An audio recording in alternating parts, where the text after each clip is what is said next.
In the time before mercy became weakness, when the Northern Territories still remembered what honor meant, there lived a wolf whose brilliance was matched only by her blindness.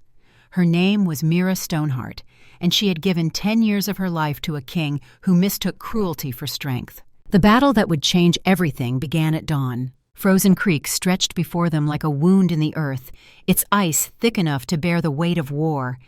Mira crouched behind a snow-covered ridge, her breath forming clouds in the bitter air, her mind already 3 moves ahead. Below her, 80 wolves from the Northern Crown Pack waited for her signal. Across the frozen expanse, the rival Eastern Shadow Pack advanced in formation, their alpha confident that numbers would decide this day. They were wrong. Mira had spent 3 nights without sleep studying this terrain, measuring ice thickness, calculating wind patterns, memorizing every rock and rise that could provide cover or concealment. She had positioned her forces not for direct confrontation, but for surgical precision. The enemy would expect a charge. They would receive something else entirely. She raised her muzzle and sang a single note. Not magic, not yet. Just a signal that cut through the morning stillness like a blade. The Northern Crown Wolves split into 3 units. The first group, 20 strong, broke from cover and charged directly toward the enemy line. The Eastern Shadow Wolves howled in triumph, believing their numerical advantage confirmed. They surged forward onto the ice to meet the assault. That was when Mira sang her second note. The flanking units emerged from concealment on both sides, striking not at the enemy's front, but at their rear guard and supply line. Wolves screamed. Blood painted the snow. The enemy formation crumbled as their logistics collapsed and their command structure fragmented. Within 20 minutes, it was over. The Eastern Shadow Alpha lay dead. His second-in-command surrendered. The Northern Crown Pack had lost 3 wolves. The enemy had lost 30. Darius Blackridge, Alpha of the Northern Crown, stood atop the ridge where Mira had directed the battle. His black fur absorbed the morning light, making him appear carved from shadow itself. He was magnificent in the way that avalanches are magnificent, beautiful and utterly destructive. Beside him stood Sarah Quickfang, his newly chosen mate. Where Mira was all sharp angles and restless intelligence, Sarah was curves and calculated charm. Her amber eyes watched everything, measured everyone, cataloging weaknesses the way Mira cataloged tactics. She had taken Mira's place in Darius's den 3 seasons ago, and Mira had stepped aside without protest. She had told herself it was practical, told herself she preferred the war room to the mating den, told herself many things that were true but not complete. Darius looked at Mira and nodded once. That was all. But in that nod was everything she had worked 10 years to earn. Recognition. Respect. Proof that a female wolf who thought instead of fought could have value in a world that measured worth by the weight of one's bite. Sarah leaned close to Darius, whispered something Mira could not hear. The black wolf's expression did not change, but something shifted in the air, something that should have warned Mira, would have warned her if she had been thinking tactically instead of basking in approval. She should have seen what came next. She was a strategist. She should have recognized the pattern. But love makes fools of even the wisest wolves, and she had loved him once, before she learned that admiration and love are not the same thing, before she understood that the wolf who commands your respect and the wolf who deserves your loyalty may be very different creatures. The victory feast was held that night in the great clearing at the heart of their territory. Fire pits burned, fresh meat turned on spits. The pack celebrated survival, as warriors have celebrated since time before memory. Mira did not eat much. She had learned long ago that strategists who grow comfortable in victory do not live to plan another battle. Across the clearing, she noticed wolves she did not recognize. Visitors from other territories, drawn by news of the victory.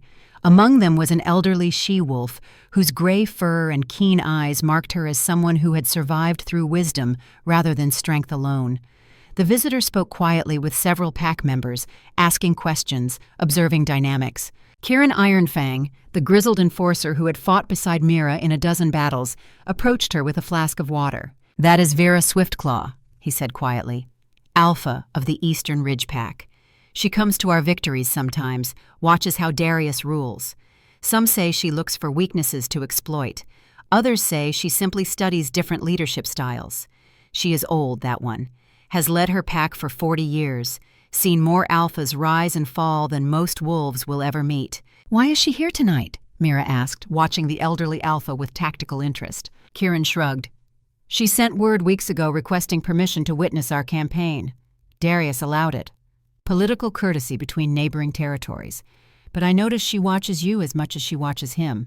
The observation settled somewhere in Mira's mind, filed away for future consideration. Then Darius stood at the center of the gathering, and all other thoughts vanished. The prisoners were brought forward, 15 wolves from the Eastern Shadow Pack who had surrendered rather than die. Among them were 3 adolescents, barely old enough to have grown their adult fangs. They huddled together, eyes wide with fear, knowing that the laws of war gave Darius absolute power over their fate. Darius surveyed them with the expression of a wolf examining prey. Then he spoke, his voice carrying across the clearing with the weight of absolute authority. "Kill them all." The words dropped into the celebration like stones into still water. The gathering fell silent. Even the fire seemed to quiet its crackling. Mira felt something cold settle in her chest. She rose to her paws, her voice steady despite the ice forming in her veins. "Alpha, they surrendered under terms of honorable combat. The old laws protect those who yield." Darius turned his gaze to her. Those eyes, once warm when they looked upon her, now held nothing but calculation. Sarah moved to stand closer to her mate, a subtle positioning that spoke of unity, of presenting a unified front against challenge. "The old laws are old," Darius said. "We make new laws now, laws written in the blood of our enemies, laws that ensure no pack will ever challenge us again. Kill them." The enforcers stepped forward, the prisoners began to whimper, and Mira made a choice that would unravel everything. "No." The single word cut through the clearing like her signal notes had cut through the morning air. Every eye turned to her, every breath held. Darius's expression did not change. That was somehow worse than rage would have been.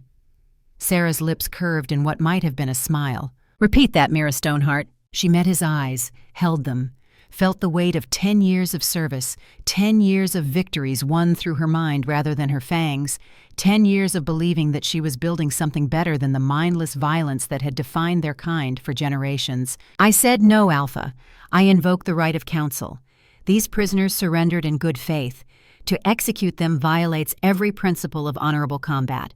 It makes us no better than the rogues we claim to hunt. It makes us animals." "We are animals," Darius said softly, and his softness was more terrifying than any shout. "That is the truth you have never accepted, Mira. We are predators. We kill or we are killed. There is no third option, no middle ground, no mercy that does not make us weak." He gestured to the enforcers. "Proceed." Mira moved.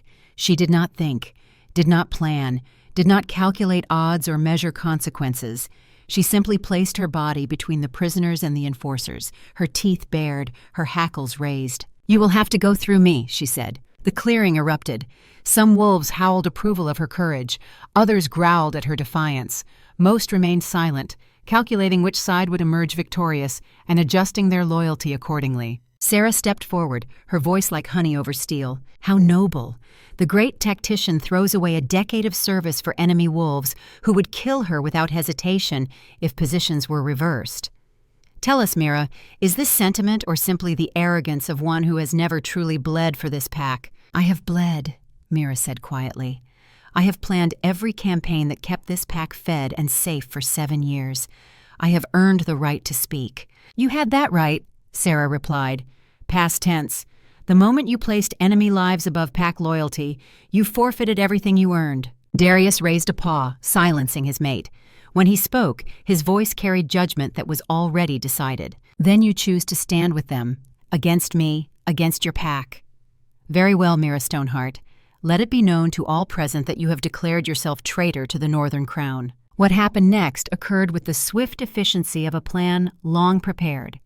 Later, much later, Mira would realize that Sarah had been preparing this moment for months, had been positioning herself to remove the one wolf whose influence rivaled her own, had been whispering in Darius's ear about threats to his absolute control, had engineered this situation with the same careful planning Mira brought to battle. The trial lasted less than an hour. Darius presented his case with the skill of a wolf who had planned every word. Mira Stoneheart, once respected strategist, had defied her alpha in front of the entire pack. She had placed enemy lives above pack security. She had questioned the laws that kept them strong. What punishment did such betrayal deserve? Kieran spoke in her defense, recounting her victories, her loyalty, her years of service. A few younger wolves murmured agreement, but their voices were drowned by those who saw opportunity in her fall. Sarah's supporters, wolves who would benefit from Mira's removal, wolves who believed that any challenge to absolute authority was the first step toward chaos. The vote was not close. Exile by overwhelming majority. Vera Swiftclaw, still present as witness, said nothing during the trial.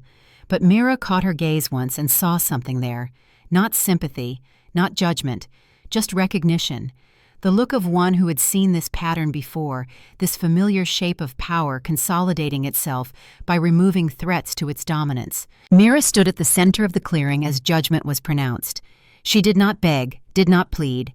She had spent 10 years in service to a king who valued strength above all else. She would not give him the satisfaction of seeing her grovel. Darius stepped forward. In his jaws he carried a blade of obsidian, ancient and sharp. He moved behind her, and before she could react, he struck. The blade carved a line across her right shoulder, deep enough to scar but not to cripple. The mark of a traitor, visible to any wolf who saw her. Proof that she had been cast out. Pain bloomed white-hot across her vision. Blood soaked her fur. But she did not cry out. She met Darius's eyes and held them until he looked away first. "You have until dawn," he said. "Then we hunt you as prey." The pack dispersed. The prisoners were taken away to be executed quietly, away from Mira's interfering conscience. And Mira Stoneheart, who had commanded armies, who had planned victories that would be remembered for generations, who had believed herself indispensable, stood alone in the clearing as the fires burned low and the night grew cold. Kieran approached as she prepared to leave. He said nothing, just pressed his muzzle to hers briefly. It was goodbye. It was apology. It was all he could risk without being named traitor himself. Then he was gone, and she was truly alone. Mira fled into the night. She ran north toward the territories no pack claimed, where the cold could kill as surely as any hunter. Better to die free than live as prey. Behind her, she heard howls. The hunt had begun early. Darius had lied about the dawn. Of course he had. The blizzard caught her an hour before sunrise. Wind tore at her fur. Snow blinded her. The wound on her shoulder opened wider with each stride, leaving a trail of blood that even the storm could not completely hide. She ran until her legs gave out, ran until her lungs burned, ran until she collapsed in a drift of snow so deep it swallowed her whole. This was death then. This was how Mira Stoneheart ended. Not in glorious battle, not surrounded by pack and honored for her service. Alone in the frozen waste, bleeding into snow that would cover her body until spring, when perhaps some wandering wolf would find her bones and wonder who she had been. She closed her eyes, accepted it, and waited for the cold to take her. That was when the silver wolf appeared. At first, she thought it was a hallucination, some final kindness her dying brain offered to ease the passage. No wolf had fur like that. Silver bright as moonlight on water, glowing even in the storm's darkness. He was massive, larger than Darius, larger than any wolf she had encountered.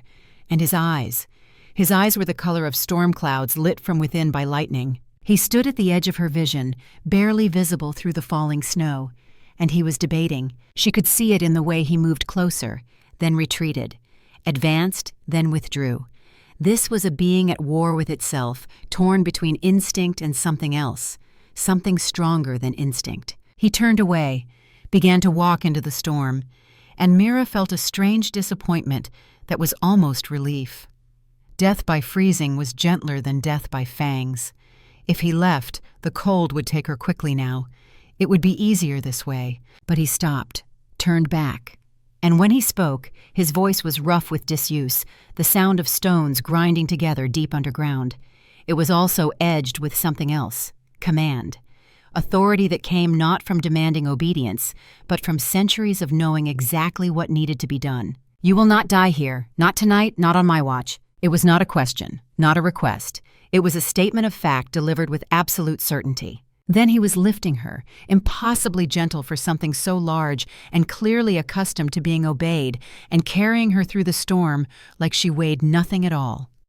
Mira tried to speak, to ask questions, but consciousness was slipping away. The last thing she registered before darkness took her was warmth. Impossible warmth in the heart of the killing cold, and underneath that warmth, a scent that spoke of ancient places and power that predated pack law. She woke to the smell of cooked meat and burning pine. For a long moment, Mira simply lay still, taking inventory. She was warm, dry. The wound on her shoulder had been cleaned and bound with strips of bark and moss. Her body ached in the particular way that spoke of near death narrowly avoided. But she was alive.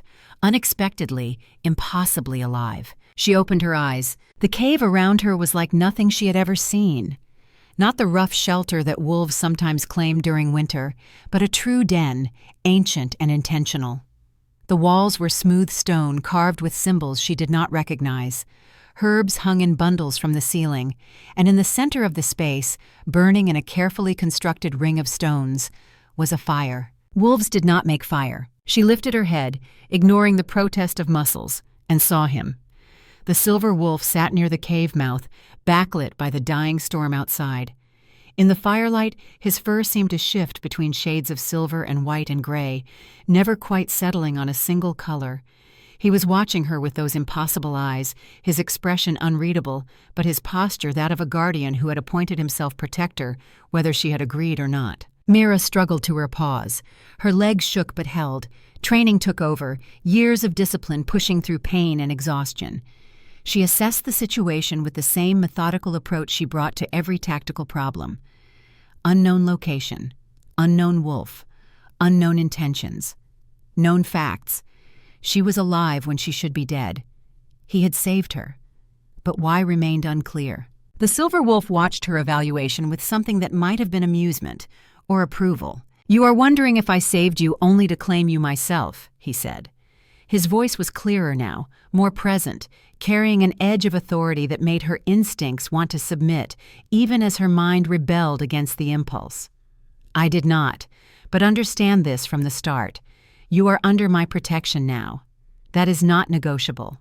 What happens beyond that survival is your choice to make. But while you heal, while you remain in my territory, you are mine to guard. Accept that, or leave now, though leaving will likely mean your death." It should have angered her, this assumption of authority over her fate. But there was something in how he said it. Not possessive ownership, protective responsibility. The way a warrior might claim a battle to fight, not because he owned the cause, but because he had decided it was worth defending. "Who are you?" Mira asked. Her own voice came out rougher than she intended, raw from the cold and from screaming defiance at Darius. "Someone who should have let you die," he replied. "Someone who has spent 600 years learning not to interfere with mortal fate. Someone who apparently learned nothing from those lessons. But since I have already broken my vows by saving you, I may as well give you my name. I am Arcturus Silverbane. I am moon-touched. I am the last of a kind that should have ended long ago. And I am the guardian of this sanctuary, whether the world remembers such guardians exist or not. 600 years. Moon-touched." The words settled over her like another layer of snow, cold and heavy. She looked at him again, truly looked this time, and saw what she had missed before.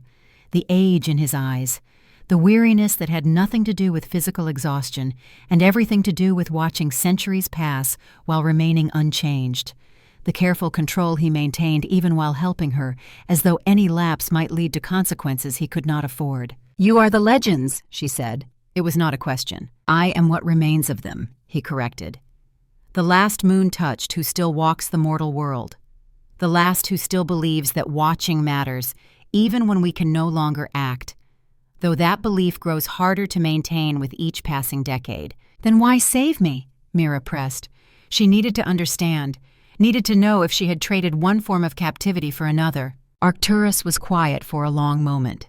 When he spoke, his voice carried a weight of centuries and something else, something that sounded almost like possessiveness, wrapped in 600 years of forced restraint. "Because I have spent 600 years watching wolves die in the snow, watching them suffer, watching them make the same mistakes generation after generation, watching and doing nothing because that was the punishment my kind earned for the sin of caring too much. But tonight, watching you lie there bleeding, accepting death without fear or complaint, I found I could not watch anymore. And when I pulled you from that snow, when I felt your heartbeat against my chest, something in me that I thought permanently frozen began to thaw. You are mine to protect now, not because I claim ownership of you, but because I have decided you are worth the cost of breaking vows I have kept for 6 centuries. The words hung between them, heavy with implication. Mira felt something shift in her chest. This was not the possessiveness of Darius, who claimed wolves-like territory. This was something older, something that said mine in the way ancient protectors said it about those they had sworn to defend with their lives. "What do you want in return?" she asked, because she needed to understand the full shape of this new cage, however gilded it might appear. Arcturus stood and moved closer. Not threatening, not aggressive, but with the contained power of something that could destroy her without effort, yet chose not to. "I want you to heal. I want you to learn to stand without needing approval from wolves who do not deserve your loyalty. I want you to discover who Mira Stoneheart truly is when she is not performing for an audience. And I want the company of someone who might actually stay, who might choose to remain even after she no longer needs my protection. I have been alone in this territory for 50 years, Mira. Alone by choice because attachment leads to pain. But I find that your presence here does not pain me. It reminds me what it felt like to have purpose beyond mere existence." She studied him. Studied the set of his shoulders, the careful distance he maintained despite his words, the loneliness that radiated from him like cold from ice. She thought of Darius, who demanded loyalty and offered nothing but cruelty in return. She thought of the pack she had served for 10 years, who had cast her out for one moment of conscience. She thought of everything she had lost and everything she had learned in the losing. Then she made a choice. "I will stay, not because you command it, but because I choose it. And I will learn what you offer to teach. But understand this, Arcturus Silverbane. I am not yours to possess. I am not a wolf who belongs to anyone. I am only mine. If you can accept that, then we can build something here. If you cannot, then tell me now." Arcturus's eyes gleamed with something that might have been respect, or hunger, or both. "I accept that you belong only to yourself. But know this in return. While you remain in my sanctuary, while you carry my protection, any wolf who seeks to harm you will face me. That is not negotiable. That is not possession. That is simply fact. I have claimed this responsibility. I will not surrender it." "Then we understand each other," Mira said. She settled by the fire, wincing as her injured shoulder protested the movement. Arcturus watched her with concern, but did not offer help, respecting her pride enough to let her manage her own pain. But he moved closer to the fire, close enough that she could feel the warmth radiating from his silver fur, and for the first time in 600 years, he did not feel quite so isolated from the world. Outside, the storm finally broke. Morning light filtered through the cave mouth, painting everything in shades of gold and silver. And deep in the territories to the south, Darius Blackridge received word that his hunters had lost Mira's trail in the blizzard. Sarah stood beside him as the hunter delivered his report. When the messenger left, she pressed close to her mate. "The storm took her. It is done. Now you have no rivals for the pack's strategic mind. I can fill that role adequately." Darius said nothing, but something in his expression made Sarah pause. "Unless you doubt she is truly gone?" The black wolf stared north toward the wastelands, toward territories no pack claimed. "Send scouts to continue searching. I need proof of her death. Until I see her body, she remains a threat." Sarah's eyes narrowed, but she nodded and left to relay the orders. And alone in his den, Darius Blackridge wondered why the confirmation of Mira's death did not bring the satisfaction he had anticipated. Wondered if perhaps he had removed the one wolf who might have helped him remember what it felt like to be something other than a tyrant. He would not wonder long. There was no room for doubt in a king's heart, and Darius had been king for far too long to change now. Or so he believed. In a cave between territories, Mira Stoneheart slept, and Arcturus Silverbane kept watch, his silver eyes never leaving her form, his mind already cataloging threats and planning defenses for a wolf he had decided was worth protecting, even if that protection damned him. The days that followed fell into a rhythm that was both strange and comforting. Arcturus would wake before dawn and hunt, returning with fresh meat that he prepared over the fire with a skill that spoke of long practice. Mira would wake later, her body demanding rest as it healed, and she would find food waiting and water drawn from a spring she had not known existed in the cave's depths. They spoke little at first. Mira was not accustomed to conversation without agenda. Every word she had spoken in Darius's pack had been calculated, measured, designed to advance strategy or avoid conflict. The idea of speaking simply to break silence was foreign to her. But Arcturus seemed content with quiet, and so they shared their days in companionable silence. He would work on small tasks, maintaining weapons he no longer used, organizing herbs according to some system only he understood. She would rest and heal and watch him, learning his patterns, studying this strange wolf who had saved her life for no reason other than weariness of watching death. On the third day, curiosity overcame caution. She asked him about the symbols carved into the cave walls. He glanced up from the leather he was working, surprised by the question but not displeased. "They are moon-touched script," he said. "The history of my kind, carved so it would not be forgotten when we were gone." This cave was a sanctuary during the old wars, before pacts as you know them existed. We carved our stories here because we believed future generations should learn from our mistakes. "What mistakes?" Mira asked. She pulled herself closer, her injured shoulder finally healing enough to allow greater movement. Arcturus set down his work. His expression grew distant, looking at something only he could see. "We believed we knew better than the world. We saw suffering and sought to end it. We saw wolves making poor choices and sought to guide them to better ones. We saw death and sought to prevent it. We saw ourselves as guardians, as protectors, and in that role, we began to make choices that should have been left to those we protected. We removed consequences. We eliminated hardship. We tried to create a world without pain, and in doing so, we nearly destroyed everything." He stood and moved to the wall, his paw tracing one of the carved symbols. "There was a great Alpha once, long before your time. His pack was starving. Winter had come early and stayed late. His wolves were dying. He came to us, to my kind, and begged for help, and we gave it. We used our gifts to call game back to his territory. We sang warmth into the air, melting snow, ending winter early. We saved his pack." Mira waited. She could hear where this was going. The next winter, he did not prepare. Why would he? He knew the moon-touched would save him again. But we could not. The cost of interfering once had been high. To do it again would have torn holes in the fabric of the world itself, so we refused. And his pack starved. Every wolf, every pup, every elder.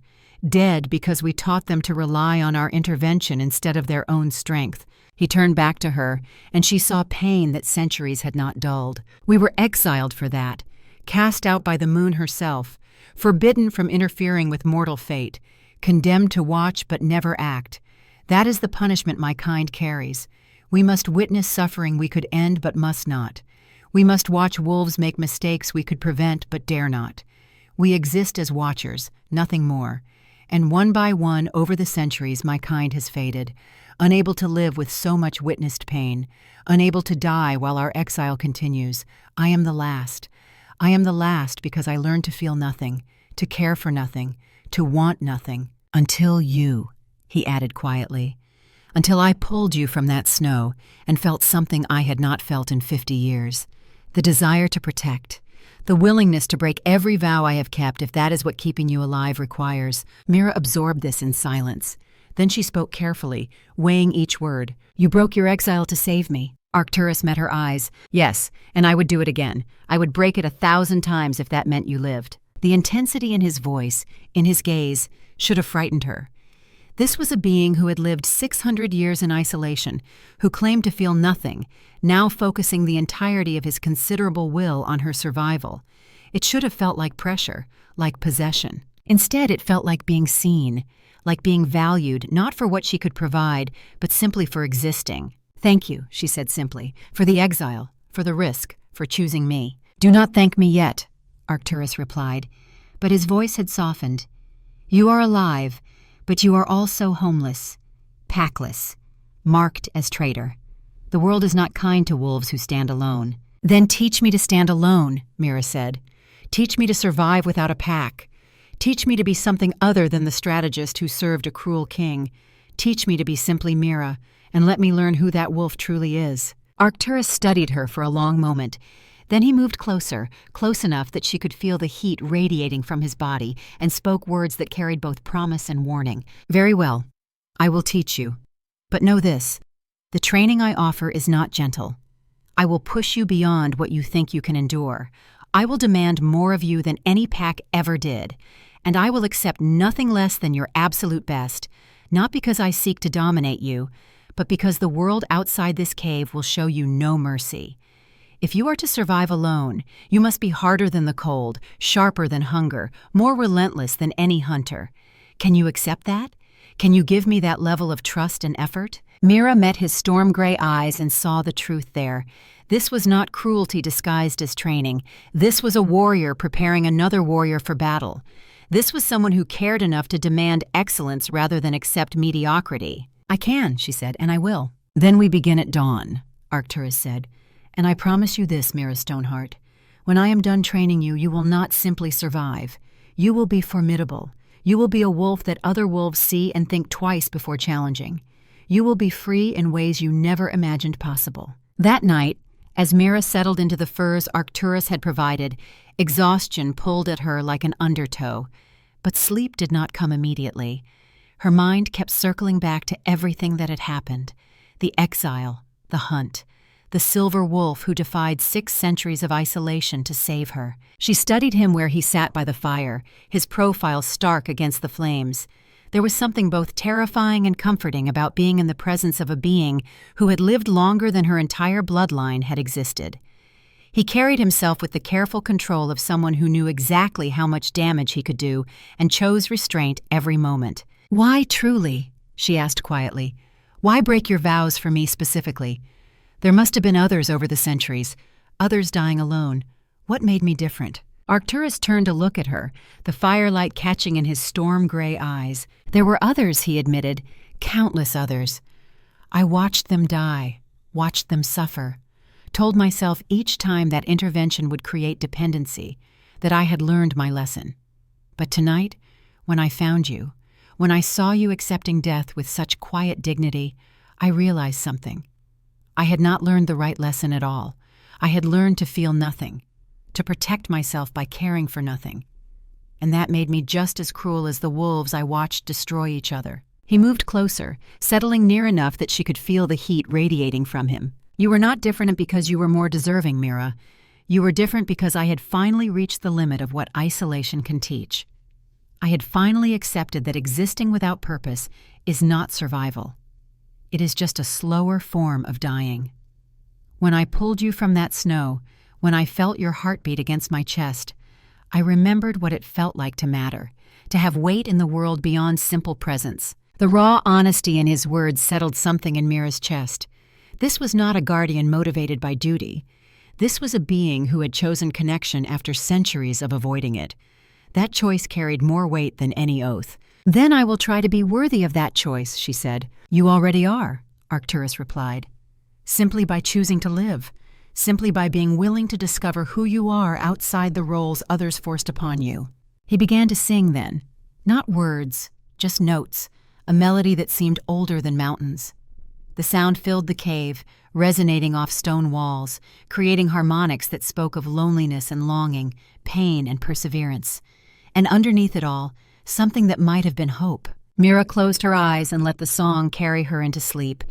And for the first time since her exile, she dreamed of something other than betrayal. She dreamed of silver light and green valleys. She dreamed of running through meadows where no one chased her.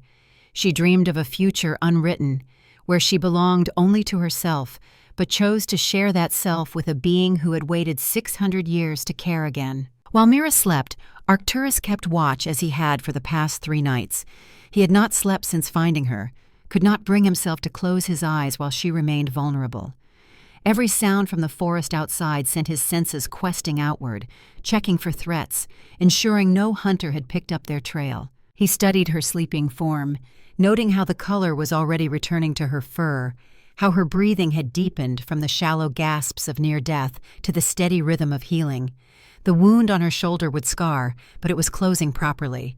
She would survive. The realization brought relief so intense it was almost painful. He had not felt fear like this in centuries, had not cared enough about any outcome to experience true terror. But the thought of losing her, of having saved her from the snow only to watch her succumb to infection or blood loss, that thought had driven ice through his chest. He was in danger here, knew it with the clarity born of 600 years of careful emotional management. Caring for her was already pulling him back into the world he had spent decades learning to observe from protective distance. If he continued down this path, if he allowed this connection to deepen, he would suffer when she eventually died. Mortals always died. Their lives were bright and brief, candles burning in the wind. But as he watched her sleep, watched the peace that had settled over her features, Arcturus found he could not bring himself to regret the choice. 600 years of safety had taught him nothing except how to exist without living. Perhaps 50 years or 70 years of genuine connection, even knowing it would end in loss. Perhaps that was worth more than an eternity of careful isolation. He would protect her, would train her, would give her every tool she needed to thrive in a world that had tried to destroy her. And when the time came, when mortal lifespan reached its inevitable conclusion, he would grieve. But he would also remember, would carry the memory of her forward through whatever centuries remained, would let her mark on his existence prove that even immortals could learn, could change, could become more than the sum of their accumulated years. The fire burned low. Arcturus added wood, keeping the cave warm. Outside, the storm had finally passed, leaving the world wrapped in fresh snow and crystalline silence. Dawn was perhaps 2 hours away, the first light of a new beginning. Far to the south, in Darius's territory, a very different scene was unfolding. Sarah Quickfang stood in the Alpha's private den, her amber eyes gleaming with satisfaction. Around her, 3 of Darius's most loyal enforcers waited, their expressions carefully neutral as she spoke. The exile is handled. Mira Stoneheart is either dead in the wasteland or dying slowly. Either way, she is no longer a factor in pack politics. But we cannot assume permanence. I need confirmation of her death. I need proof. One of the enforcers, a scarred male named Roth, shifted uncomfortably. The Alpha already sent hunters. They found nothing. The storm covered all trails. "Then send more," Sarah commanded, her voice carrying the authority she had been carefully cultivating. "I do not care how long it takes. I do not care how many wolves you must commit.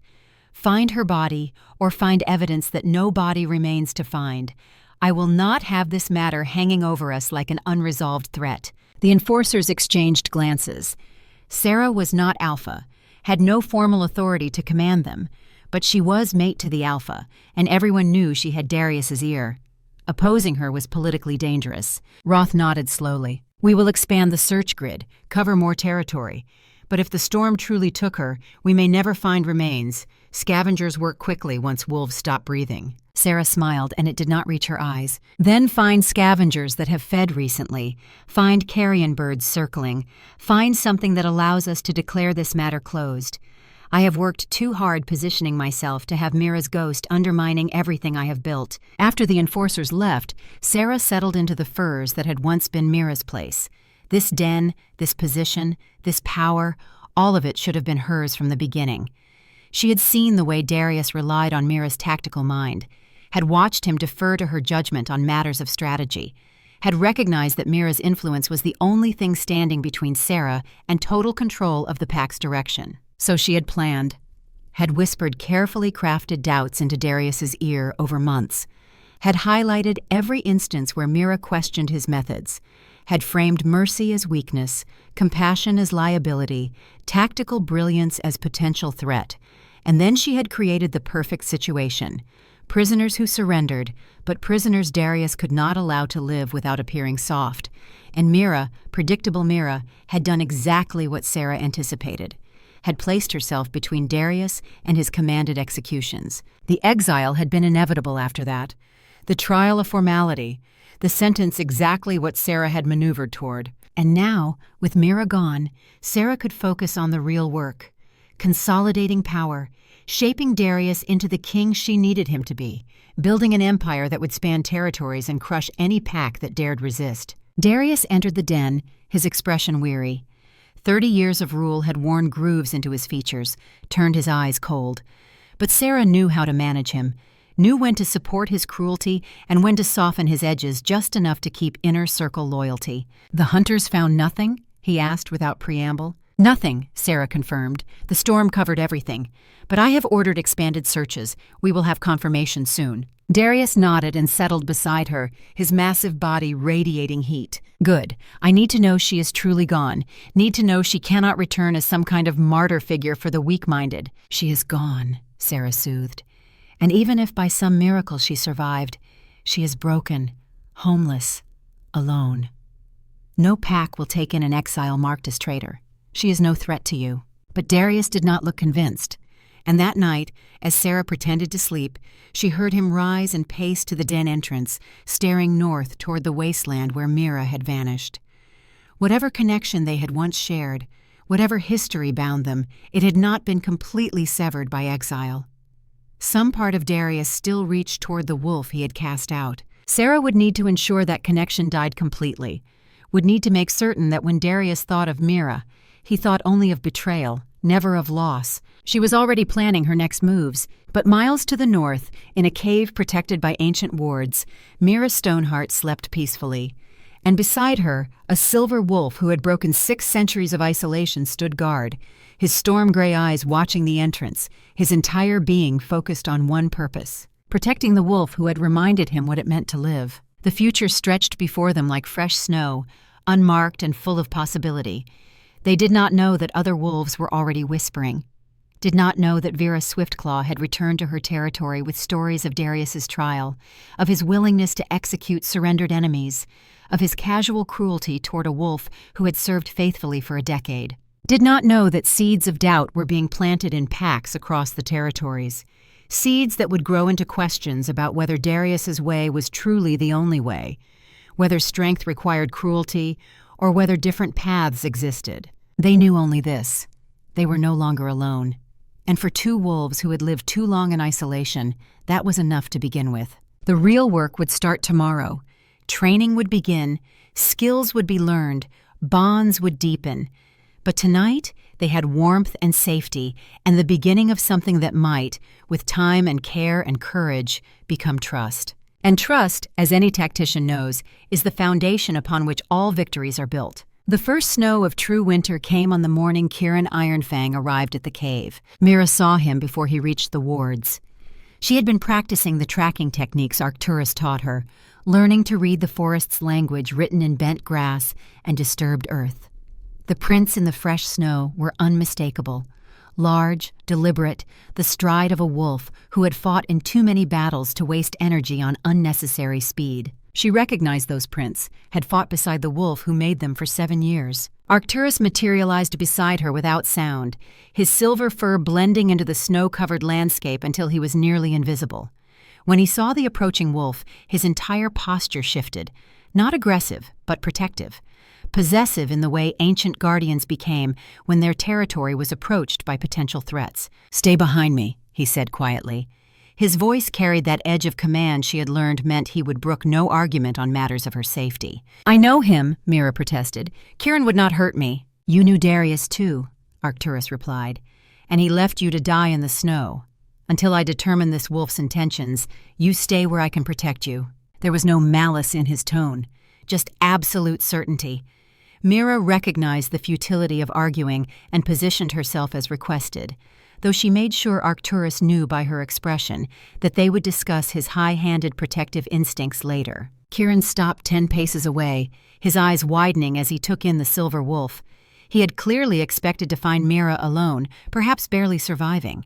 He had not expected to find her guarded by something out of legend. "Moon touched," Kieran breathed. The old warrior's tactical mind was clearly working, reassessing everything he thought he knew about Mira's situation. Arcturus said nothing, simply stood as an immovable barrier between Kieran and Mira, waiting for the visitor to state his purpose. Kieran's eyes shifted to Mira. "I need to speak with you. It is urgent." "Speak then," Arcturus said before Mira could respond. "But know that I hear every word, and if I sense deception or threat, this conversation ends." The command in his voice was unmistakable. This was not a wolf making suggestions. This was a guardian establishing terms. Kieran nodded slowly, recognition of hierarchy passing across his features. When he spoke, his words tumbled out with the weight of a burden too heavy to carry alone. "I was sent to find you, Mira. Sent by Darius to locate this sanctuary, to report on your numbers, your defenses, your weaknesses. I was to be his eyes inside whatever refuge you built. His spy, his betrayer." Arcturus went very still. That stillness was more frightening than any aggressive display. Mira placed a calming paw on his shoulder, feeling the tension coiled in his muscles. "Was," she said, focusing on Kieran. "You used the past tense." The old warrior's shoulders sagged. For a moment he looked like he might collapse under the weight of whatever secret he bore. Then he straightened, finding some reserve of strength that veterans learn to tap when there is nothing left but will. "I stayed. I watched. I saw what you are building here. Not a pack in the old sense, something different, something I thought impossible. And I realized I cannot go back, cannot return to Darius and report what I have seen, because to do so would destroy the only thing I have witnessed in decades that gives me hope. So I came to confess, to offer what intelligence I have, and to accept whatever judgment you deem appropriate." Arcturus looked at Mira, his expression asking a question. She met his eyes and gave a slight nod. She trusted Kieran, or at least she trusted the warrior he had been before Darius corrupted everything in his orbit. The silver wolf's posture relaxed fractionally, though he did not move from his protective position. "Tell us what Darius plans," Arcturus commanded, "and be thorough. Half-truths will not be tolerated." They brought Kieran inside the wards, into the cave that had become sanctuary. Other wolves had arrived in the weeks since Mira's rescue. Lyra, the young she-wolf fleeing a forced mating. Theron, an elderly warrior seeking peace after decades of violence. 2 young males, Ash and Reed, brothers who had refused to participate in a massacre. Kieran shared his intelligence, and what he revealed turned Mira's blood to ice. Darius plans siege. He will surround this territory, cut off supply routes, poison water sources, drive game away. He has already begun. And there is more. He knows about you, Arcturus. Knows that a moon touched guards this sanctuary. That knowledge does not frighten him. It fuels him. The old warrior paused, clearly dreading what came next. Darius's first mate was killed 30 years ago, murdered by a rival pack while he traveled to seek your aid in a different matter. When he returned and found her dying, he begged you to save her, to break your vows and bring her back. You refused. Arcturus closed his eyes, old pain flickering across his features. "She was already gone," the silver wolf said quietly. "To resurrect the dead is to tear holes in the world itself." I explained this. But he did not care about consequences beyond his own grief. "He blames you," Kieran continued, "blames your vows, and he has spent 30 years becoming the thing his mate made him promise not to become, specifically to punish you. This siege is not just about Mira or the sanctuary. It is about forcing you to watch another wolf you care for die slowly while your vows prevent you from saving her." The words hung in the air like a curse. Mira felt pieces clicking into place, understanding flooding through her. Darius had engineered her exile. Sarah had whispered in his ear about Mira's growing influence. And then when Mira had shown mercy, they had used it to remove her and create this situation. All of it calculated to hurt the one being Darius blamed for his transformation into a monster. Arcturus turned to Mira, and she saw something in his eyes she had not seen before. Fear. Real, bone-deep terror that had nothing to do with physical danger and everything to do with the possibility of losing something precious. "Then we prepare," he said, and his voice carried steel. "We prepare for siege. We establish defenses. We create supply networks. And we ensure that when Darius makes his move, he finds us ready." He moved closer to Mira, close enough that only she could hear his next words. "I will not lose you. Not to Darius, not to siege, not to anything. Do you understand? I have lived 600 years without caring whether I continued existing. But I care now, and I will burn this world to ash before I let him take you from me." The possessive intensity in his voice should have frightened her. Instead, it settled something in her chest. This was not the possessiveness of ownership.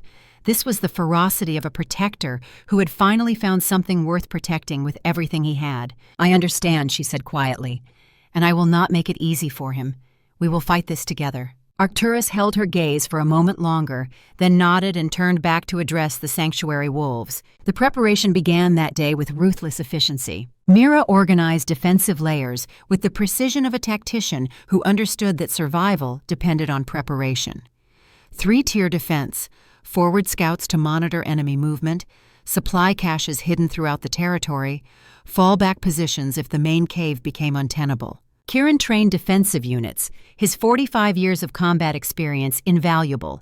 He taught them to hold ground without pursuing, to redirect aggression rather than meet it head-on, to use terrain and patience as weapons. Theron contributed guerrilla tactics that would frustrate a larger force. How to make the enemy overcommit to positions that offered no real advantage.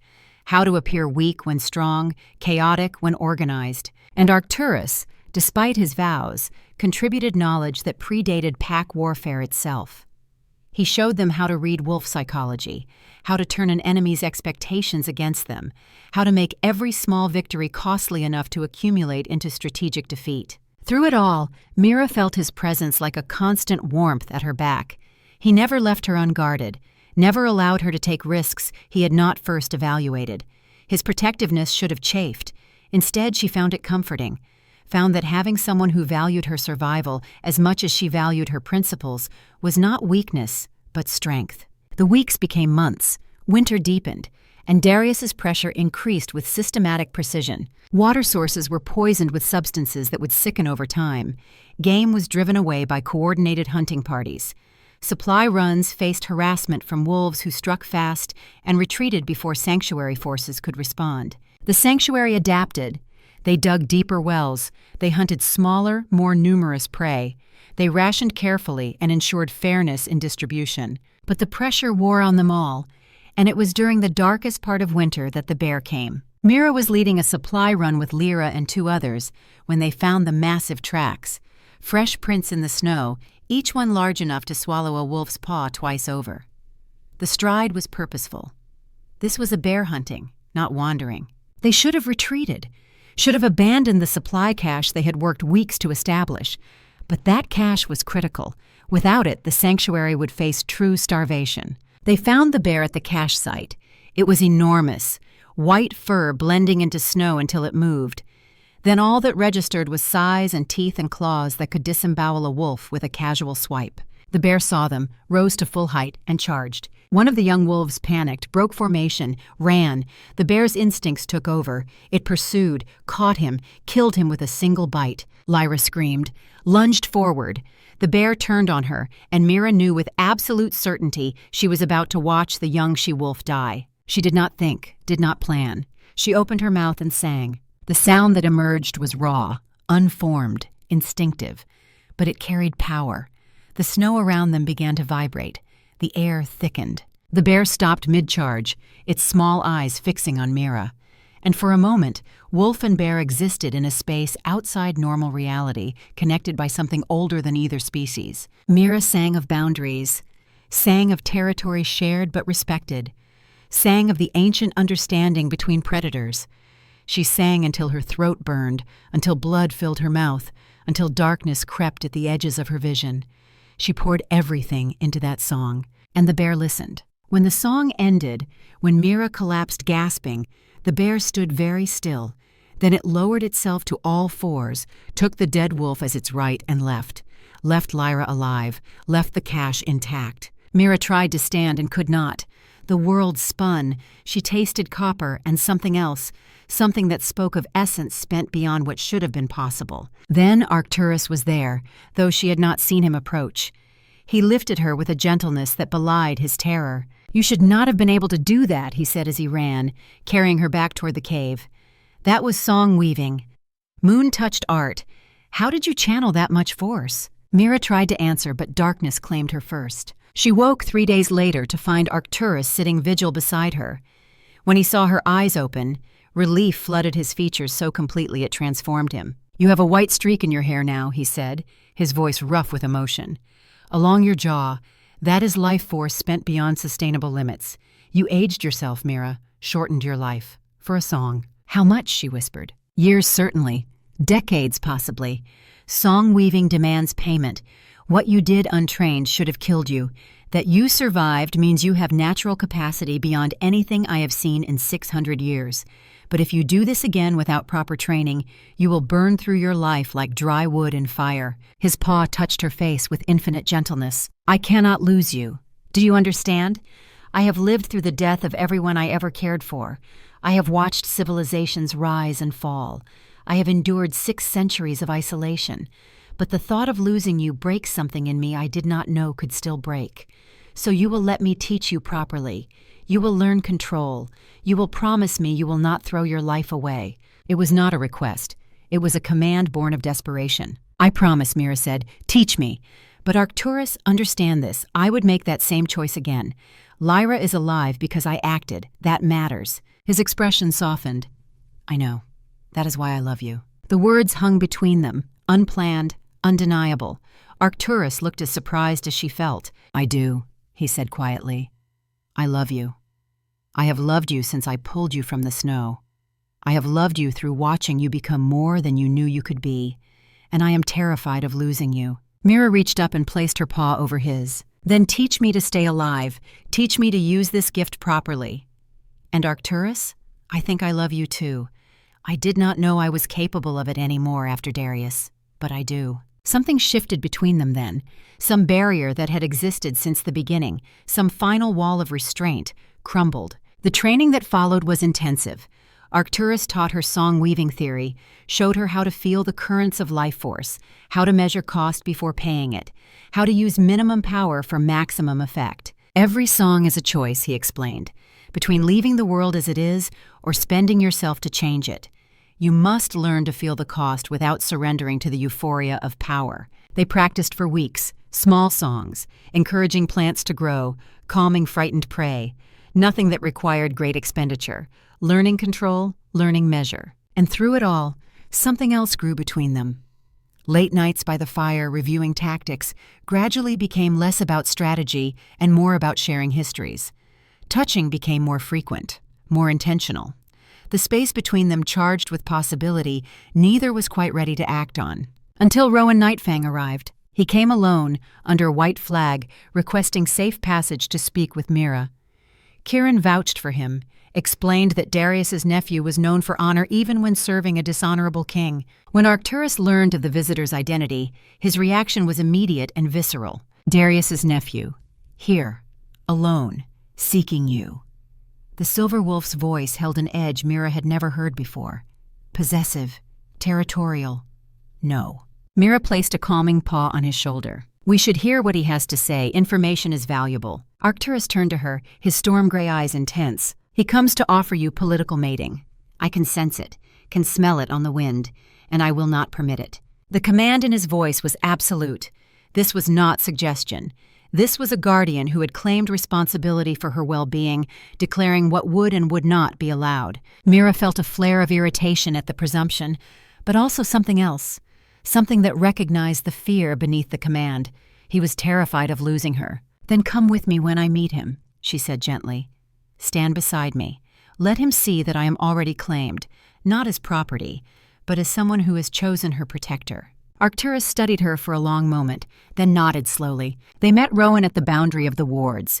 The dark-furred wolf was handsome, confident, his bearing that of someone who had been raised to lead. He looked at Mira with respect, then at Arcturus with something like awe. Moon-touched. "I had heard the rumors but did not believe. You honor this sanctuary with your presence." Arcturus said nothing, simply positioned himself slightly in front of Mira, making his protective claim unmistakable. Rowan seemed to understand the dynamic immediately. His proposal, when it came, was direct. "Mira Stoneheart, I come with an offer, a political solution to the siege that threatens your sanctuary. You and I form a mate bond. Our union merges sanctuary and pack. I become Alpha, you my partner in leadership. Together we reform the Northern Crown from within. Your wolves are legitimized. My uncle is removed from power." It was tactically sound, politically viable. It would save lives. Arcturus's growl was low and continuous, a sound of barely contained violence. "She is not available for political bargaining," the Silver Wolf said, his voice carrying the weight of absolute certainty. "She is mine. That claim is not negotiable." Rowan's eyes widened slightly. He looked at Mira. "You accept this claim?" Mira felt Arcturus tense beside her, felt his fear that she might reject his possessive declaration. She reached out and pressed her muzzle to his shoulder. "I do. Not because he owns me, but because I choose him. Because we have built something here that politics cannot replace.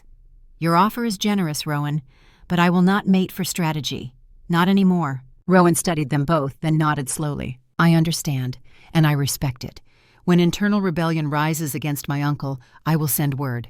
Perhaps we can be allies." He departed, leaving Mira and Arcturus standing in silence. "You claimed me," Mira said quietly. Arcturus turned to her, conflict clear in his expression. "I should not have. You are not mine to claim. But the thought of you with another wolf, of you in a political mating where you would be valued for utility rather than self, it made me want to destroy things. I am sorry." Mira moved closer until they were nearly touching. "Do not apologize for wanting me. Do not apologize for declaring what we both know has been growing between us.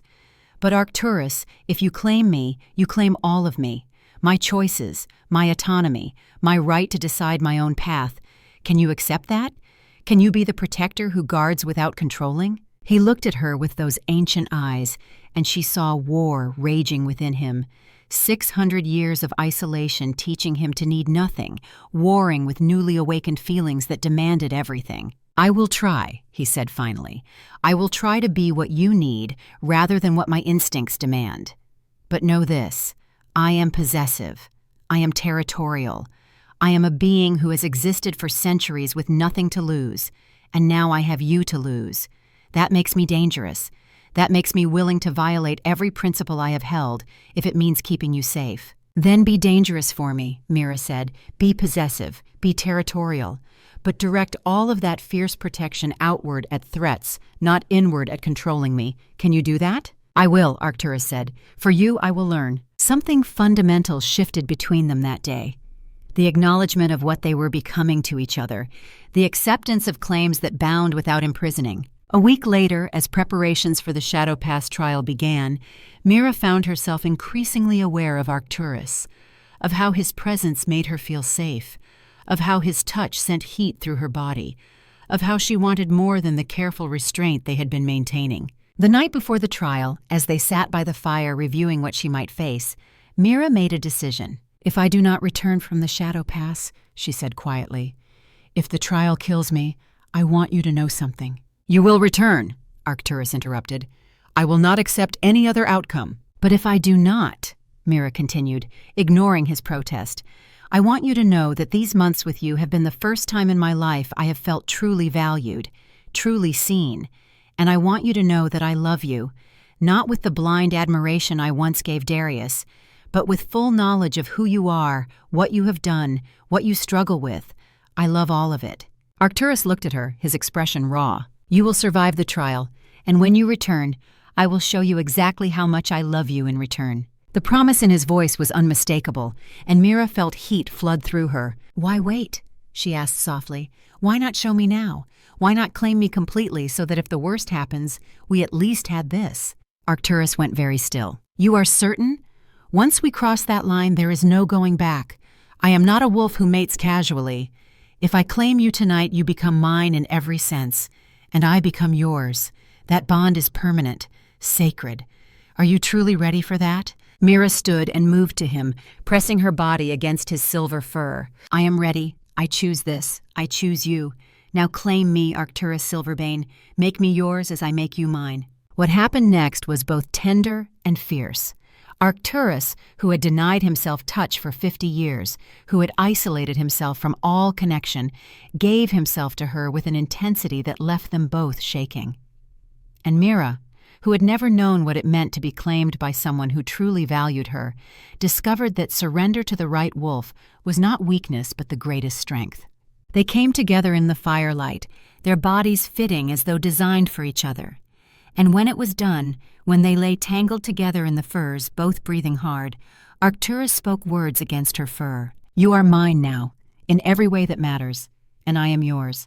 Nothing will separate us, not trials, not sieges, not even death itself." Mira pressed closer to him, feeling safer than she had ever felt. "Then we face the Shadow Pass together in spirit, and when I return, we will face everything else the same way." They slept that night curled around each other, two wolves who had been alone for far too long, finally finding home in each other's presence. Morning came too soon. The shadow pass awaited.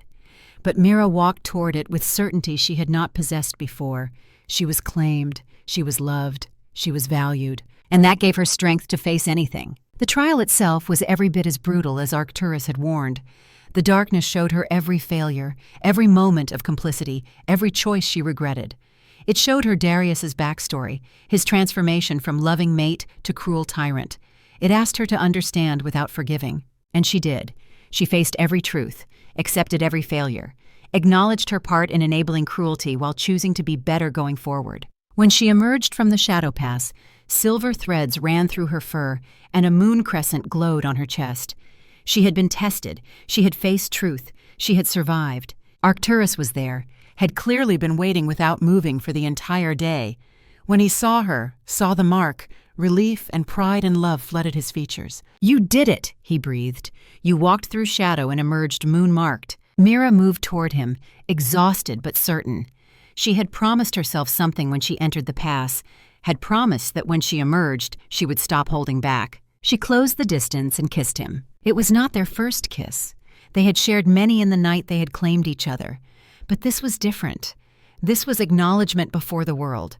This was declaration. Arcturus returned the kiss with intensity that spoke of 600 years of isolation ending. And around them the moon rose full and bright, its light flared, surrounding them in radiance. When they broke apart, Arcturus's eyes were wet. "I broke my vows for you, not just by saving you, by claiming you, by choosing you over 6 centuries of penance. The moon may punish me. Then we face that punishment together," Mira said. "I am done walking any path alone." They stood together as full night fell, bound by choice more powerful than any pack law. And somewhere in the south, Darius Blackridge woke from troubled sleep with the certainty that the game had changed. The siege would continue, the conflict would escalate, but the balance of power had shifted, and nothing would ever be the same. The ultimatum arrived 3 days after Mira emerged from the Shadow Pass. Darius sent no messenger. He came himself, standing at the boundary of the wards, with a force of 80 wolves arrayed behind him. The morning sun glinted off their fur, turning the assembled pack into something that resembled an avalanche poised to fall. Mira stood at the ward line to meet him, Arcturus positioned protectively at her side.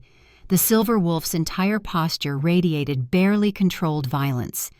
Every instinct in his ancient body screamed to attack, to eliminate this threat to his mate before it could manifest into action. Only his iron will kept him still. Behind them, the sanctuary wolves gathered. Kieran, Theron, Lyra, and all the others who had chosen this different path. They watched with a mixture of fear and determination. Darius looked older than Mira remembered. The black fur around his muzzle had gone gray. New scars crossed his shoulders, but his eyes remained cold, calculating. Beside him stood Sarah, her amber gaze sharp and hungry. She had orchestrated this confrontation as carefully as Mira had once orchestrated battles. When Darius spoke, his voice carried the weight of decades of command. "Mira Stoneheart, you have become something unexpected, moon-marked, guarded by a being who should know better than to meddle in mortal affairs. You have survived a siege designed to break you, but survival alone does not grant legitimacy. Your sanctuary exists outside pack law. Other alphas demand I resolve this before it spreads to their territories." He paused, his gaze shifting to Arcturus. "And you, old friend, still hiding behind your vows while wolves you claim to care for face consequences. Some things never change." Arcturus's growl was low and continuous, the sound of an apex predator deciding whether to kill. "State your terms," the silver wolf commanded. His voice carried threat barely leashed. "Or leave before I decide your presence here violates my territory." The claim of territory was significant. Moon-touched could not hold land by pack law. But Arcturus had just declared otherwise, had claimed this ground as his to defend. The political implications rippled through the assembled wolves. "Single combat," Darius said.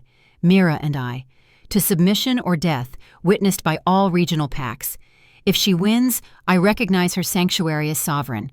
If I win, her wolves submit to pack law or scatter." Before Mira could respond, Arcturus stepped forward, his silver fur seeming to glow with barely contained power. "Number 1, I will fight in her place. Ancient law permits champions. Darius smiled, and it was terrible. I thought you might offer that. So let me be clear. This challenge is for Mira alone. If you interfere, if you so much as touch me during combat, you prove my point. That she hides behind others' strength. That her sanctuary is built on the foundation of a guardian's protection rather than her own capability. Accept these terms, or I will tell every pack in the territories that the moon-marked wolf is a fraud who cannot even fight her own battles. It was a trap, perfectly constructed. If Arcturus fought for her, it proved Darius's accusation. If Mira fought and lost, the sanctuary ended. There was no good choice. Arcturus turned to Mira, his expression anguished. Do not accept this. We will find another way. I will not watch you face him knowing I cannot intervene. But Mira had already made her choice. She touched his muzzle gently. I must. You know I must. But I will not fight to death. I propose different terms. She raised her voice so all could hear. I accept challenge, but to submission only, not death. Loser accepts exile from these territories. And Darius, understand this. I am not the wolf you cast out. I am something you created by trying to destroy me. Let us see if your cruelty built something stronger than you intended. Darius considered, then nodded. 3 days from now, neutral ground where the 3 rivers meet. All regional packs may witness. He turned to leave, but Sarah stepped forward, her voice carrying false sweetness. One more thing. I will be watching closely, Moon-touched. If you interfere even slightly, if you give her any advantage through your gifts, every pack will know, and your precious mate will be declared cheater. Think carefully about what your protection is truly worth. Then they were gone, leaving Arcturus standing rigid with barely controlled fury. I cannot watch this, he said once they were out of earshot. Cannot stand by while you fight him. It violates everything in me. Then trust that your training made me strong enough, Mira replied. Trust that what we built together is enough. The 3 days that followed were intensive. Kieran drew on every bit of combat knowledge to prepare Mira.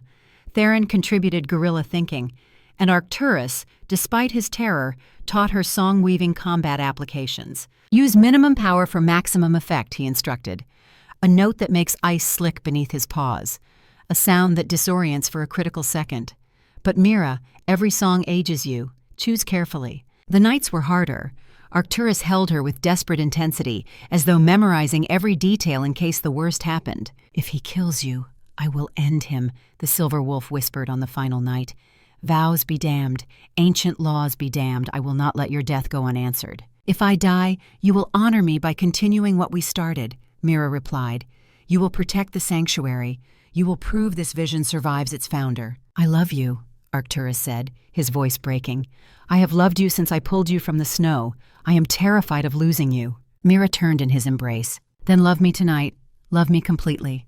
Let me carry that with me tomorrow. They came together with the fierce tenderness of wolves who knew tomorrow might tear them apart. And afterward, as they lay tangled together, Arcturus spoke against her fur. You carry part of me now, not just in spirit, in flesh. I can feel it. New life. Our pup, growing inside you. Mira went still, then placed her paw over her belly. He was right. She could feel it too, now that he had named it. The tiny spark of life that was both of them. When? She whispered. The night before the shadow pass, Arcturus replied. When we claimed each other completely. I should have realized sooner, should have scented the change. But I was too focused on the trial, on training, on preparing for siege. Tears slipped down Mira's face. Then I fight not just for sanctuary, I fight for our pup, for the future we are building. You fight for yourself, Arcturus corrected gently. For the wolf you have become. The pup, the sanctuary, me. We are all reasons, but you are the reason that matters most. The next morning dawned clear and cold. The neutral ground where 3 rivers met was already ringed with spectators when they arrived. Every regional pack had sent representatives. The political implications of this duel would ripple through territories for generations. And standing at the eastern edge, commanding 40 wolves, was Vera Swiftclaw. The elderly alpha approached Mira directly. I came to watch a moon-marked wolf challenge the tyrant who has terrorized these territories for 3 decades, Vera said without preamble. And if that challenge proves honorable, I came to offer my support. You risk much declaring for me before the outcome, Mira replied. I am 70 years old, Vera said. I have led long enough to recognize when the world changes. If you survive, I ally with you. If you fall, I ensure your vision does not die." Before Mira could respond, Darius entered the meadow. His pack parted for him like water before stone. Sarah walked beside him, her expression triumphant. She had maneuvered them to this moment, had orchestrated Mira's exile, knowing it would lead here. The rules were established quickly. Combat to submission. No interference. Victory by verbal yield or inability to continue. 3 neutral judges would determine violations. Mira and Darius moved to the center. Around them, hundreds of wolves formed a circle.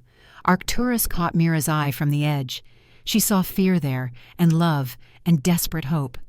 She held his gaze for a moment, drawing strength, then turned her full attention to Darius. "I will try not to hurt you too badly," Darius said quietly, "for what we once were." "We were never anything real," Mira replied.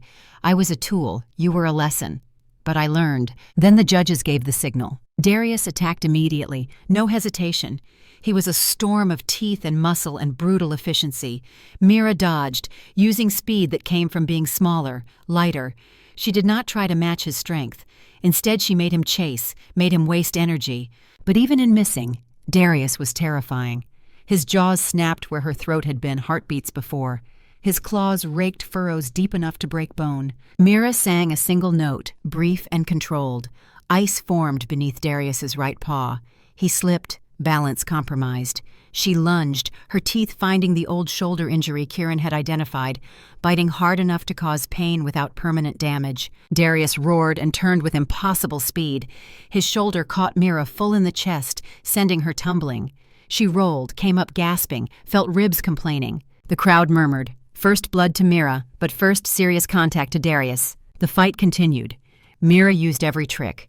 Targeted injuries, created distance, made Darius work for every inch. And when necessary, she sang small songs, ice patches, sound distortions, nothing dramatic. But Darius was adapting, learning her patterns, anticipating her movements. His superior experience began to tell. A feint caught her off guard. His jaws closed on her foreleg, crushing down until bone cracked. Pain exploded. She twisted desperately, broke free, but her left foreleg was damaged. Every step sent agony through her body. At the edge of the circle, Arcturus fought his own battle. Every instinct screamed to intervene, to tear Darius apart, to end this. His body was coiled to spring. Only the knowledge that interference would destroy everything Mira had built kept him frozen. Sarah watched him with calculating eyes, waiting for him to break, waiting to declare Mira cheater. Darius pressed his advantage, driving Mira backward. She could feel her strength fading, could feel the end approaching. She had one option left, the mirror song. Ancient moon-touched art that showed truth to all who heard. It would cost her dearly, might cost everything, but if she was going to fall, she would fall after giving these wolves something to remember. Darius lunged for her throat, confident now. Mira dropped beneath the attack, rolled, and opened her mouth. The song that emerged bypassed ears and spoke directly to souls. She sang Darius's story, his love for his first mate, the joy of their bond, the morning he found her dying, murdered by political rivals, his desperate journey to find Arcturus, his plea for the moon touch to break vows and save her, the silver wolf's refusal. Every wolf in the meadow felt what Darius had felt, experienced his grief, lived through his choice to kill everything soft inside himself, to become hard as stone, to rule through fear because love had brought only pain. But Mira did not stop there. The mirror song showed consequences. The wolves Darius had brutalized, families torn apart, the young wolf beaten for questioning, the elderly culled for inefficiency, 30 years of cruelty experienced in compressed moments. And Darius felt all of it. Every bit of pain he had caused visited upon his own soul. The mirror song permitted no distance, no rationalizations. The black wolf collapsed. Not from physical injury, but from emotional overload. He lay shaking, and when he looked at Mira, his eyes held something new, horror at what he had become. The meadow was silent, every wolf processing what they had witnessed, what they had felt. Mira stood above Darius, her strength nearly spent, her forelegs screaming. She had won. "I yield," Darius whispered. "You prove stronger. Not in combat, in something more important. Take your victory." But even as sanctuary wolves began howling celebration, Mira felt something wrong. The mirror song had cost more than anticipated. The world spun. Her legs would not support her. Darkness crept at the edges of her vision. She collapsed. Arcturus was there before she hit the ground. The vow not to interfere no longer mattered. The fight was over. He caught her, lowered her gently. "Mira, stay with me. You spent too much, please." She tried to respond but could not form words. Could only look at him with eyes already beginning to glaze. The Mira song had taken decades. She was dying. "No," Arcturus said. His voice carried finality that silenced even the rivers. "No, I will not lose you. Not after everything." He placed his paws on her chest over the moon crescent mark, and he began to sing. It was not mortal song. This was ancient melody that predated language, and as he sang, silver light poured from him into Mira. The assembled wolves gasped. What Arcturus was doing was forbidden by every law governing moon touched. He was transferring his life force directly into immortal, binding his immortal essence to her finite existence, creating connection that could not be severed without destroying them both. It was ultimate violation of vows, and he did it without hesitation. The light grew brighter. Mira felt warmth flooding through her, chasing away death, felt her shattered foreleg knitting, felt depleted essence refilling. But she also felt Arcturus weakening. He was killing himself to save her. "Stop," she tried to say. "You will die." He did not stop. The song continued until the light was blinding, and then another presence manifested. The moon herself, descending on the meadow like pressure before storms. A voice spoke, feminine and ancient. "Arcturus Silverbane, you break covenant. Explain yourself before I pass sentence." Arcturus, still singing, still pouring himself into Mira, found breath to speak. "I have no defense. I broke vows knowingly. I love her. I choose her. And if that damns me, I accept damnation. But let her live." The presence considered. "You break vows to correct what adherence to vows created. 600 years ago, I punished your kind for playing God, for removing mortal choice. But you learned wrong lesson. You became watchers who forgot that sometimes intervention enables choice rather than removes it. Saving Mira does not rob her of agency. It grants her opportunity to make more choices." The light began to shift, swirling between them, binding them. "Your exile ends. Not because you deserve ending, but because you finally understand what your kind was meant to be. Not gods, not distant watchers, but partners to mortals. You may love, you may fight, you may intervene, but remember always, power without wisdom is tyranny, but wisdom without action is cowardice." The presence withdrew. The light faded. Mira and Arcturus lay together, both gasping, both alive, both changed. They were bonded permanently now. She could feel his heartbeat as her own, could sense his emotions, and he could feel her, including the tiny spark of life growing within her. Mira struggled to her paws. Her foreleg was healed, her strength restored, but she was no longer purely mortal. Part of Arcturus lived in her now. She would age slowly, would live centuries instead of decades. She looked out at the assembled wolves. "You have seen truth today. You have felt what cruelty costs. You have witnessed power used for preservation, not domination. You have seen there are other paths. What you do with that knowledge is yours to decide. But know this, the sanctuary stands. We offer refuge to those who need it, alliance to those who seek it, and proof that wolves can be more than constant struggle for dominance." Vera Swiftclaw stepped forward. "The Eastern Ridge Pack stands with the sanctuary. We offer alliance and recognition of sovereignty." One by one, other alphas stepped forward. Not all. Some retreated. But enough. Enough to create coalition. Enough to establish legitimacy. Darius, still on the ground, spoke words no one expected. "I accept exile. I accept consequences of my choices. But let me speak to Arcturus, alone." They walked together to where Darius lay. The black wolf struggled to his paws. "I blamed you for her death," Darius said quietly. "Spent 30 years punishing you. But the mirror song showed me truth. You did not kill her. My choices did. My pride. My response to her death, that was mine as well. I cannot blame you." Arcturus met his eyes. "I could have helped you bear it.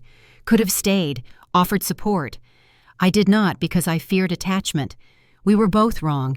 You in what you became, me in abandoning you when you needed help most." Darius nodded, then turned to Mira. "You won more than this duel. You won possibility of different future. Do not waste it. Stay capable of feeling cost of your choices." He walked toward exile but paused, looked back. "Live well, Mira Stoneheart. Live better than I did." Then he was gone. But Sarah was not. The amber wolf had watched everything with growing fury, her plans crumbling, her carefully constructed power base destroyed, and now she made a desperate move. She lunged at Mira, teeth bared, going for the throat while attention was elsewhere. She never reached her target. Arcturus moved with speed that left afterimages. He intercepted Sarah mid-leap, his jaws closing around her throat. Not crushing, but holding, absolute dominance. "You threatened my mate," he said, his voice carrying death. "You orchestrated her exile. You manipulated events to bring us here. And now you attack her while she is vulnerable. Give me one reason I should not end you." Sarah struggled, then went limp in submission. Several of Darius's former inner circle stepped forward. "She has been planning this for over a year," one said, poisoning Darius's mind against Mira, arranging the prisoner situation. All of it designed to remove the one wolf whose influence rivaled hers. Vera approached, her expression hard. Political scheming is one thing. Attempted murder after a duel has concluded is another. "Sarah Quickfang, you are exiled from all territories represented here. You have no pack, no protection, no sanctuary. Leave now or face execution." Arcturus released her. Sarah scrambled away, her amber eyes burning with hatred, but she left, vanishing into the forest. The sanctuary grew in the months that followed. 3 more sanctuaries formed in allied territories. Kieran became head of defense for the network. Theron wrote his tactical manual. Lyra completed song-weaving training. And 2 months after the duel, Mira's pregnancy became obvious to all. Arcturus was obsessively protective, would not let her take risks, would not allow her to travel without guards. His possessive nature, amplified by approaching fatherhood, became both endearing and occasionally frustrating. One evening, as they watched sunset over Sanctuary, Mira spoke. "You know I can still function while pregnant." "I know," Arcturus replied, "but you carry our pup, the first child born of mortal and moon touched in 600 years.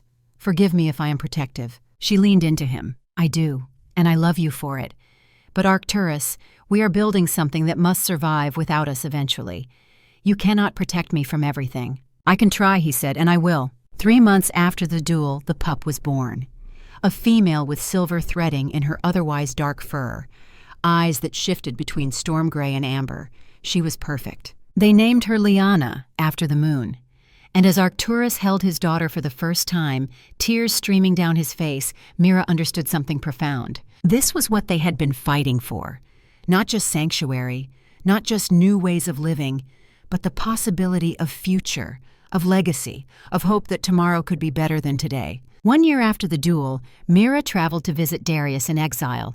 She brought seeds, supplies, and something else. News of the pup.